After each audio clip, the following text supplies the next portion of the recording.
You're watching NewsView with Lee Sullivan. Welcome back. It's NewsView. I'm Lee Sullivan visiting with Ron Hart. And a little bit about politics and the state of our socialist states of America. Ron makes a point about President Obama in his last column and the fly. And you might have seen a cartoon that was close by that where the president had gotten this little fly and there's this giant fly on his head. Where are we? Well, it's an interesting dynamic, the fly. I mean, there's two things were apparent there to me. One, he needs constant adulation. And when he killed the fly, you'll notice he asked them, that was great, wasn't it? You know, and I'm afraid Obama, absent a father figure or whatever he did, I think he needs adulation. I think he's driven by people liking him. In reality, that's why he is thin-skinned, and when the press points out the obvious to him, he's very tough on them. I think it's going to be the downfall of him. He can't handle criticism. In the Ivy League schools, a person like Obama, who's in the Ivy League schools, is treated very gingerly, and everything's great. Everything's great because it's such a rarity, and there's positive, always getting positive feedback, you know. And you go into politics instead of going to Wall Street like you didn't do or a law firm because you get a lot of positive feedback. It's your ego.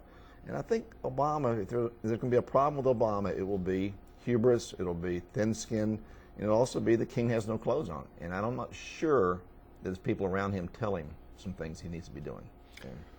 Well, you know, I believe you're right.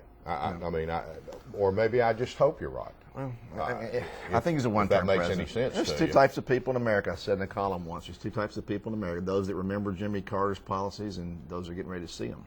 Right. And I think this is going to be a one-term president. Probably. I'd be really surprised if he gets reelected because I think he's so, not racial, but philosophically different than the average American. He is a liberal. He's a true leftist. All right. And that's the point. And they need to put aside skin color and all the rest of the things that go along with it and look at political ideology or philosophy and whether you want to call it fascist or Marxist or I mean whatever you want to call it. Clearly you've got to do something. Right.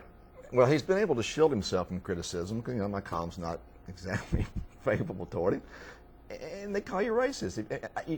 I love J.C. Watts. I would love to see Condoleezza Rice as president. Right. Yes. I mean, you know, America's moved past a lot of the different issues. The number one paid athlete in the world is Tiger Woods, the golfer. The person making the most money in the United States right now is probably Oprah Winfrey. Heads of both the Republican and the Democrat Party are African American, Michael Steele and Obama. Right. What point do we get past this racial issue? I mean, I know it's hurtful. Sir. But I don't know if we got to move past it. We use it because it's self-serving. Right. Not because it is, because it's self-serving. Right. And that, my friend, is the biggest injustice that we're faced with. Exactly. Thanks for coming on. Well. Have a great 4th of July. Thank you.